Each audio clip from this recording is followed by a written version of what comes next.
Welcome, everyone. My guest today is HousingWire CEO Clayton Collins to talk about the incredible speakers and topics we have lined up for the gathering in just a few days, and to give his perspective on what the industry needs right now. Clayton, welcome back to the podcast. Thank you for having me, Sarah. I was nothing but excited when you walked into my office this morning and asked me to join you for this episode of HousingWire Daily.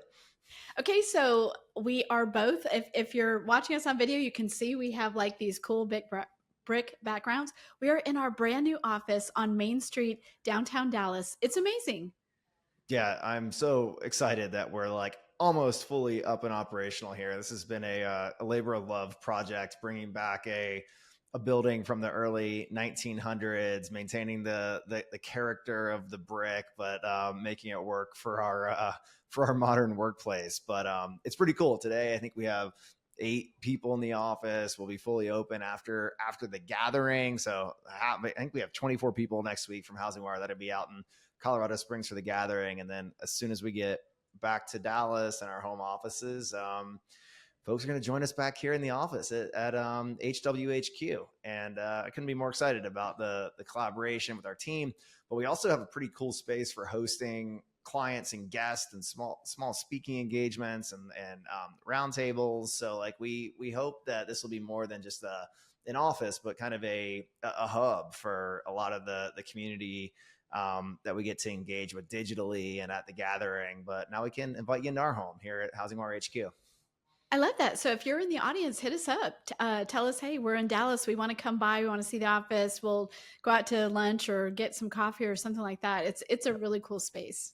Yeah, I think we'll get a few finishing touches, and our secret project downstairs will be done in about a month. We'll reveal that one later, but we'll be inviting people in as soon as we all finish our summer festivities and vacations and all that. Get the kids back in school, and then we'll host you for a cocktail here at HousingWire HQ.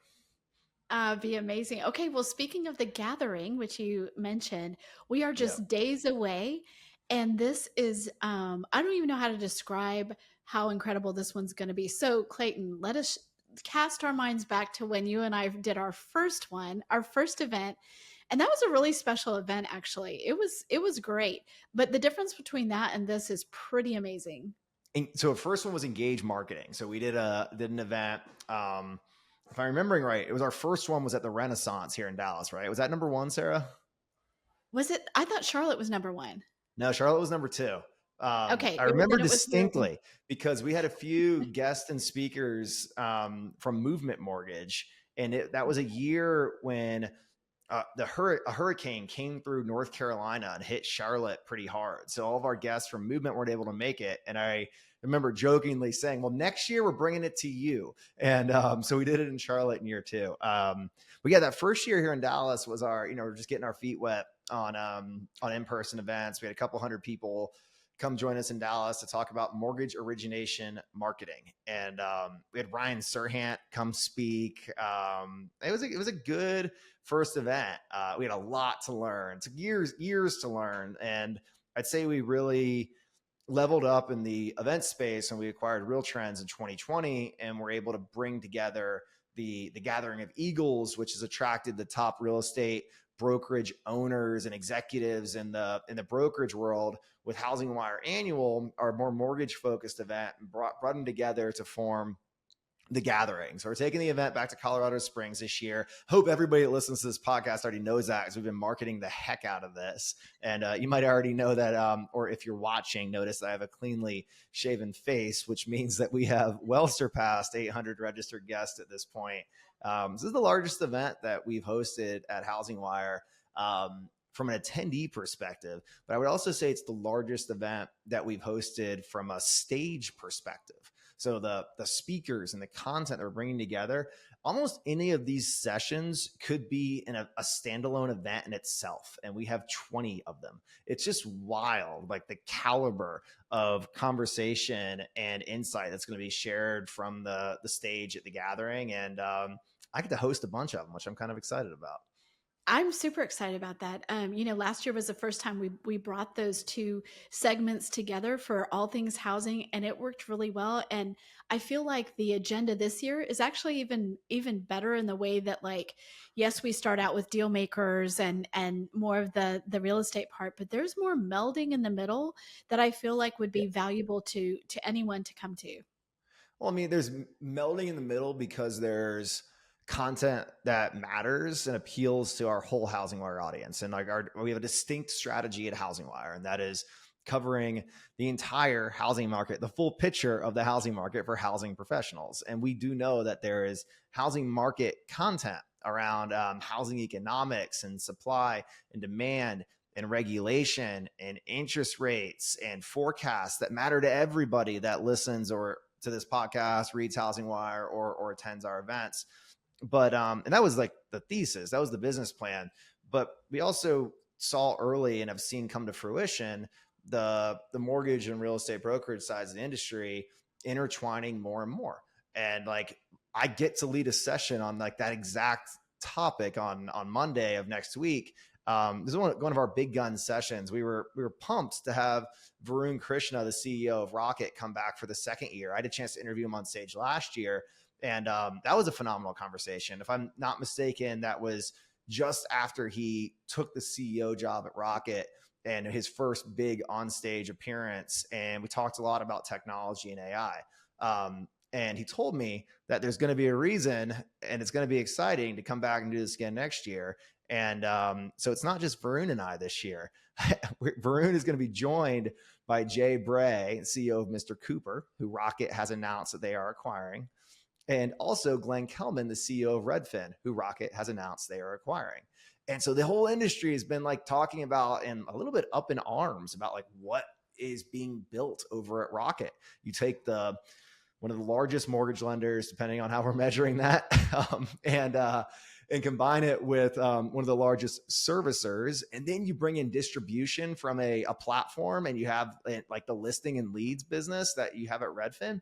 You start to really take a real step forward to having an end-to-end housing market business and a solution, a partner for consumers as well as other professionals that do business in this industry. So what Rocket's doing, I don't care if you're disturbed by it, interested in it, excited about it, frustrated, or just curious. Like, we're going to bring the intel to the stage so you can either know what your partner's up to, your competitor's up to, or learn from the big player who's a couple steps ahead of you. And maybe you're considering this type of end-to-end evolution for your own business. And I think that's applicable to a lot of people in housing as we finally see M&A find its footing in 2025, which it certainly did not have in the past couple of years in this unfortunate interest rate environment. So there is so much buzz about that session. I'm telling you, it's crazy. And it's because to get all three of them on stage talking about it, pretty amazing. Yeah. So I don't know if everyone's connected the dots on this yet, but we've also been marketing another session, which I get to lead. And I've probably talked about it on this show before, Sarah, but like before HousingWire, I was an investment banker. I spent time on Wall Street. And I like deal making a lot, but I also like the public equity markets, and had the fortune of getting to know that side of the industry pretty well in my New York years. So immediately after that session with Varun, Jay, and Glenn, I'm welcoming two special guests to the stage to talk about what Wall Street thinks about the housing market. So these two special guests are Bose George and Ryan Tomasello are two of the top equity analysts in the housing market. Bose covers the mortgage side of the industry very tightly, from the originators to the GSEs. He's been pretty vocal and worth listening to and reading when it comes to his view of how Bill Pulte and President Donald Trump's views on Fannie Mae and Freddie Mac may or may not come to fruition. He's been writing research on that, and we're going to talk about it. And also Ryan Tomasello, who is one of the top equity analysts on the real estate brokerage and tech market. if you listen to my podcast in the past, Powerhouse, which Diego now leads, and on this show, we've talked about some of Ryan's research, which he cleverly coined Commission Impossible. And he covered the National Association of Realtors lawsuit extremely closely from an equity analyst perspective. So at HousingWire, we're covering things from a news perspective. Ryan and Bose are covering it from the equity analyst perspective, and not only talking about what's happening in the market, but how it impacts public valuations. And so we're going to have this conversation with Bose and Ryan. And, they publicly facing equity research analysts look like they're just writing and researching all the time. But in reality, they're actually spending a lion's share of their time talking to institutional investors and the big capital allocators who move markets. And we're going to get to share some of that perspective from the stage. What does institutional equity actually think about the housing market?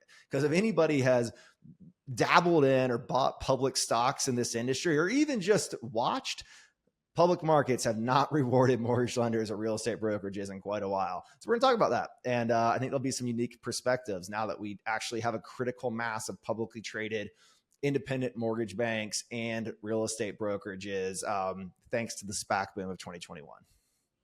I really feel like, we think that this is our secret sauce. There's no other publication that combines the full picture.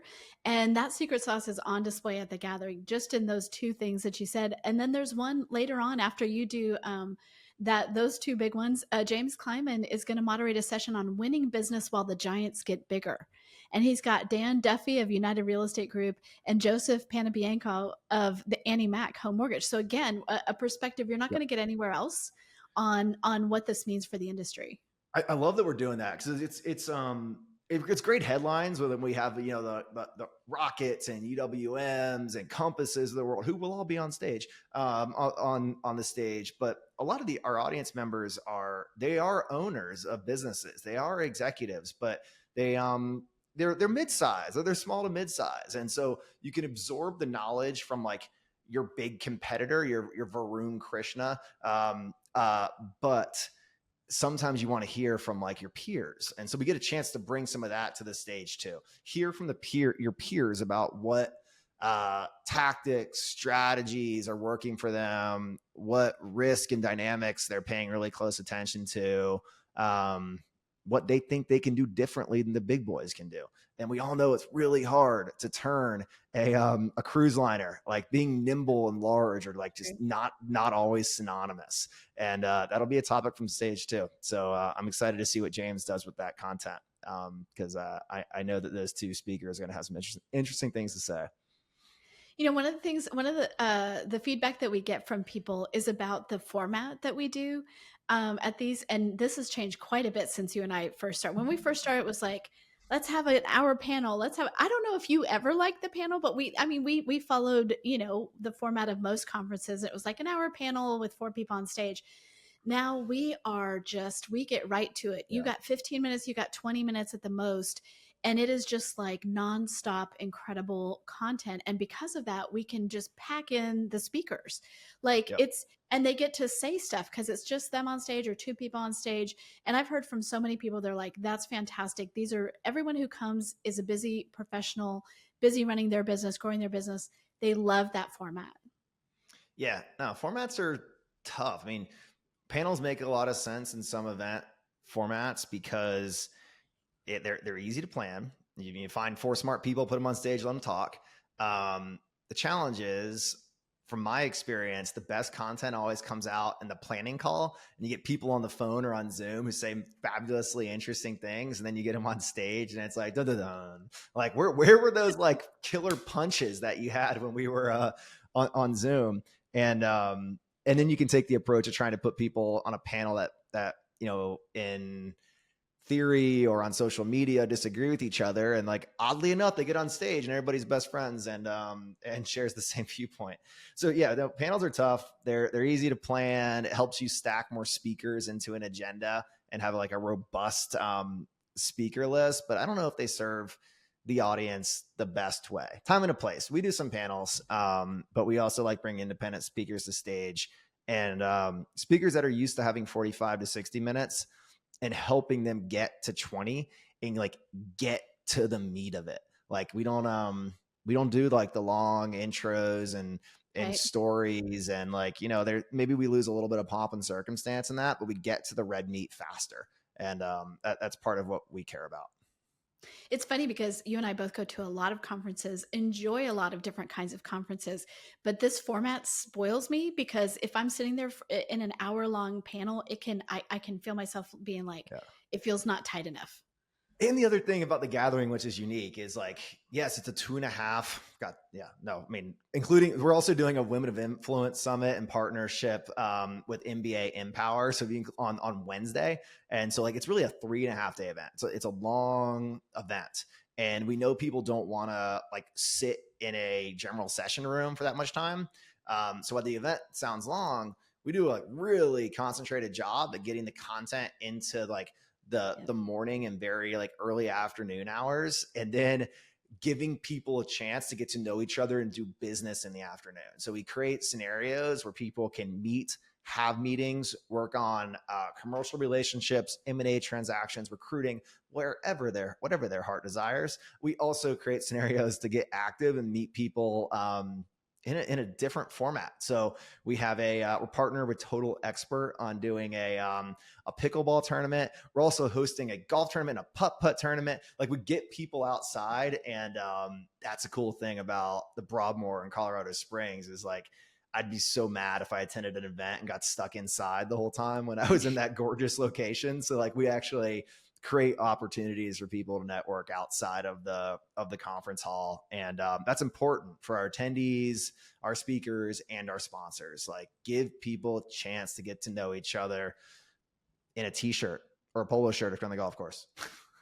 No, and I think this is one of the holdovers, something that we created early on without even really knowing we were doing it with those Engage conferences, is that the interaction that we have with the members and they have with each other is actually like, it's magical. I don't know that I've ever been to a conference that does that. And it's very organic. We plan it that way, but then it just happens too. Yep. Yeah. And there's some excitement that comes with it. Like, so I'm partnered up with John Hill from Total Expert in the pickleball tournament. And like, there's we got months of banter at this point. So you can create some deeper relationships and like something to talk about outside of just mortgage stuff, because we all do that a lot, and we love it. Clearly you don't stay in this industry for long if you don't have a passion for real estate and housing and the impact that our sector has on the national economy and global economy. But sometimes it's nice to deepen outside of the housing transaction. It absolutely is. Let's not forget that we have had the pickleball tournament is a dress up contest as well. And so just sitting on the sidelines and talking to people as you watch people play pickleball in a giant blow up chicken suit is there's lots to talk about, and you bond pretty quick over that. I don't know. I don't know if Felicia's pulling that one out again or not. We'll see. It was iconic. Well, I wanted to just run through some of the speakers really quick, just to give people like a kind of an overview. Like, it's hard. You should go to the agenda. You should come to this. And if you don't come to this one because you didn't know ahead of time, which hopefully you did, but like, make plans for 2026, because like, this is the kind of event that just, I mean, it's hard to replicate. So we've got the CEO of Rocket, Real, New American Funding, Redfin. We've got Sean Panosian, the president of Rate. We love him. We've got Can I interrupt Nakia. real quick? So Sarah, Sure. I'm doing the session with Sean too. I get a lot of the big hitter ones. So Sean called me. It was probably 95, 100 days ago, like just a little over 3 months ago. Like, when he was sitting on the news that he was taking the president seat at Rate, and he just found out, or just like, it was becoming reality. And I said, all right, well, let's get you connected with Sarah in the newsroom, but let's not let it stop there. I think we need to get on stage at the gathering and dissect your first 90 days as president. And usually when you like transition into like an executive role or buy a business, there's like 100-day planning effort. And so Sean, we're going to dissect this. We're going to look at the good, the bad, the ugly, what you learned, what you did right. And we just had a prep call earlier this week, and we're going to attack exactly those things. And there's we have a lot of talented executives and speakers in this industry. There's a few with a lot more humility and openness than others, and Sean's one of those that carries a lot of humility and openness. So this is going to be an open book conversation about how the first 90 days have gone. So I'm excited about that. I'm excited. He's so generous, right? Just with his knowledge and insight for the industry. I mean, he is you know the most successful loan officer and owner in the industry, and he's willing to talk about it at that level with you. I love it. And he's just one. That's the thing. Like, people, you cannot miss. You can't miss this because it's going to be so great. Um, Nakia Wright, we've got the CEO of Brown Harris, LPT International, Oh CEO yeah, Michael Michael Valdez. Valdez. I That get to is going to moderate be that one too. huge. Yeah, I know. And I mean, they're such a fast growing company and they've got some really interesting things they're doing. So whether it's mortgage or real estate, I mean, we could go through all of them, but I don't want to do that to people, but like, it's going to be fantastic. We also have our newsroom on the ground. And so they're going to be putting out a lot of content about what they hear in these sessions, but there's nothing like being in the room. Yep. Yep. This will be a fun one. I'm ready to rock, Sarah. Yeah. So anybody, I hope this podcast episode for the folks that have already registered serves as to hype you up a little bit. Cause I know, we publish a lot of content. Like we send a lot of stuff out there into the ether of your inbox, and you may have missed some of this, but if you're joining us, like make sure you're in the room for these sessions, because there's going to be some great knowledge. I know when I attend events, whether it's an executive event or an investor event or a media event or even a real estate and mortgage event, I'm looking for a few things. I want to learn, I want networking community, but I also want to leave with the energy to go back to my my office, my home, my daily life, ready to. Am I allowed to swear on here, Sarah? I don't care. Ready to kick some ass. I think that we give our HousingWire gathering attendees all three of those, like learning, networking, community, but also the energy to go back home and kick some ass with some fresh ideas, some fresh energy, and some fresh networking. And I know, even though I get to host like a dozen sessions next week, I'm going to be completely exhausted. I know next Thursday when I get home from Colorado Springs, I'm going to be here in the office ready to kick some ass. And I know I get energy from the folks that come to the gathering. And so get ready, because you're going to leave with some energy too. I love that. Okay, we're going to end there because that's such a great thing, but I have to laugh because when I'm on here with Logan, he's always like, "Sarah, are you going to boss me around?" And here my boss just asked me if he could cuss on this. You are the boss. You get to decide what you're going to do. So I got I hope it'll be funny if Alyssa, who's our producer here in the green room, applies some type of beep to my language. She can bleep. I can be more colorful if need be. So don't challenge me, Sarah. I will not. I know that, actually. Super excited. Cannot wait to see everybody there. Come up. I feel like it's a family reunion in many ways. That's one of the things the gathering was every year, the gathering of Eagles. And then we've really transformed that. And now it's like, it is a Yep. huge, great love fest too. So can't wait to see everybody, and come up and shake Clayton's hand. Give me a hug. It'll be amazing. Clayton, thanks for being on. Thanks for having me.